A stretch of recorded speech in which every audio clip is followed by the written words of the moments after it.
আল্লাহৰ ওচৰত দোৱা মাগি হুক হুকাই কান্দিছে তেওঁলোকে।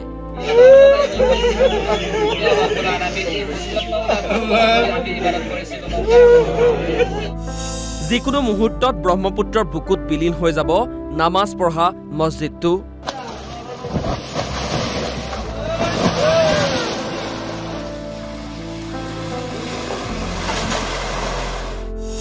নামাজ পঢ়ি মছজিদটো ৰক্ষা কৰাৰ বাবে আল্লাহৰ ওচৰত দোৱা গাঁওবাসীৰ।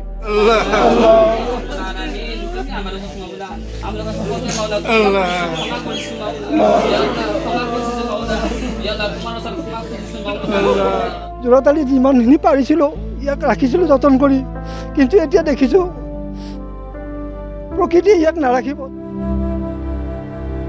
এইটো মৰিগাঁৱৰ লাহৰীঘাটৰ বৰালিমাৰীবাসীৰ মছজিদ। গাঁওখনত প্ৰায় 1500টা পৰিয়াল আছে। ইতিমধ্যে বহু পৰিয়ালৰ ঘৰ মাটি ব্ৰহ্মপুত্ৰৰ বুকুত জাহ গৈছে। কিন্তু এইবাৰ তেওঁলোকৰ আপোন মছজিদটো ব্ৰহ্মপুত্ৰৰ বুকুত বিলীন হোৱাৰ উপক্ৰম হৈছে। সেই গাঁওবাসীয়ে ওলাই আহি মছজিদটোত নামাজ আদা কৰি মছজিদটোৰ ৰক্ষাৰ বাবে আল্লাহৰ ওচৰত কান্দি কান্দি দোৱা ভিক্ষা কৰে। লগতে মুখ্যমন্ত্ৰী আৰু জলসম্পদ মন্ত্ৰীক ব্যৱস্থা গ্ৰহণৰ অনুৰোধ গাঁওবাসীৰ। যিখন গাঁও আছিলে প্ৰথমতে ভাঙি গৈছে, তাৰপিছত আমাৰ গোটেইখিনি গৰীব ৰাইজ ইয়াতে আহি মছজিদটো আকৌ পুনৰ নিৰ্মাণ কৰিছিল। চাওক আপোনালোকে কিমান ধুনীয়াকৈ বজাইছে। ইয়াত যিখিনি মানুহ আছে তেওঁলোকে একেবাৰে গৰীব মানুহ, কোনোবা 2 টকা 5 টকা দি এই মছজিদটো বনাইছিলে, কিন্তু এইটো আমাৰ পৰা আজি বিলীন হৈ গৈ আছে। আমি গতিকে ৰজাঘৰীয়াক অনুৰোধ কৰিছোঁ, সকলোৱে কান্দিছোঁ আজি এই মছজিদৰ কাৰণে। আমি পুনৰ যে মছজিদটো আৰু নিৰ্মাণ কৰিম, এইখিনি ঠাই আমাৰ নাই, ঠাইটো নাই, আমাৰ ধনো নাই। আমি কেনেকৈ এই মছজিদ বনাম? আমাৰ পিতৃসকলে এইখিনি বহুত কষ্ট কৰি থৈ গৈছিলে।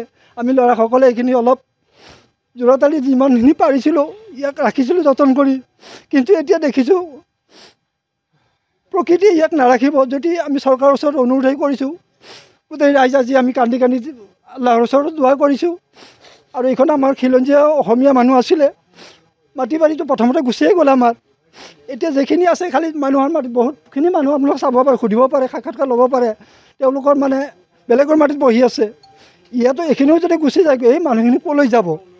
মানে মানুহখিনি বিকল্প এটাই, কিছুমানে কৈছে আমি নদীত যাহাতে মৰি যাম। পিছত আমি হয়তো কিছু সংখ্যক মানুহে গৈ পেলাই তেওঁলোকক বুজাইছোঁ, নাই এইটো নকৰিব আপোনালোকে, এইটো কোনোপধ্যেই সম্ভৱ নহয়। আপোনালোকে ধৈৰ্য ধৰক। নিশ্চয় আমাৰ মন্ত্ৰী মহোদয় আছে, আমাৰ চৰকাৰ দৃষ্টিগোচৰ কৰিছে, নিশ্চয় আমাৰ এটা সুফল দেখুৱাব। যদি আমাক অনতিপলমে যদি এটা সমস্যা সমাধান কৰি দিয়ে, নিশ্চয় এই আমাৰ গৰীব ৰাইজখিনি এটা উপকৃত হ'ব। এইখিনি চৰকাৰৰ ওচৰলৈ মোৰ বিনম্ৰ অনুৰোধ থাকিল। ঠিক আছে, আপোনালোকৰ চেনেলৰ জৰিয়তে আপোনালোকক ধন্যবাদ জনালোঁ। আপোনালোকে যে এই বাতৰিটো প্ৰচাৰ কৰিবলৈ আহিছে। এতিয়া আমি মাটি বহুতো বিচাৰিছোঁ, বহুত ঠাইত বহিছোঁ আমি, কিন্তু এতিয়ালৈকে আমি মাটিৰ কোনো হেৰি কৰিব পৰা নাই। একঠা মাটি কিনিব গ'লে অলপ ভিতৰৰ ফালে যদি ল'ব যাওঁ, একঠা মাটিৰ দাম আছে 3 লাখ বা 4 লাখ টকা লাগে। আমাৰ ৰাইজে ক'ৰ পৰা দিবলৈ সমৰ্থ নাই। গতিকে ভাবিছে, আৰু তথাপিতো আমি হেৰি কৰিব লাগিব, আল্লাহৰ উপাসনা কৰিব লাগিব। যিকোনো এঠাইত গৈ পেলাই হ'লেও আমি এতিয়া যদি চাওক, আমি চৰকাৰী মাটিত গৈ বনাওঁ, তাতোতো আমাক চৰকাৰৰ ফালৰ পৰা উচ্ছেদৰ এটা হেৰি আহিব। আমি চৰকাৰী মাটিতো যাব নোৱাৰোঁ, আমাৰ মাটি বাৰীও নাই, তেতিয়া আমাৰ গতি কি হ'ব?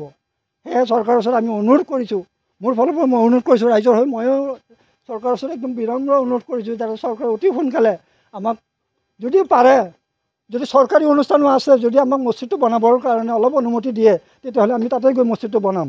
এইখিনি আমাৰ চৰকাৰৰ ওচৰত অনুৰোধ থাকিল। লাহৰীঘাটৰ পৰা জহিৰুল ইছলামৰ ৰিপৰ্ট, অসম লাইভ 24।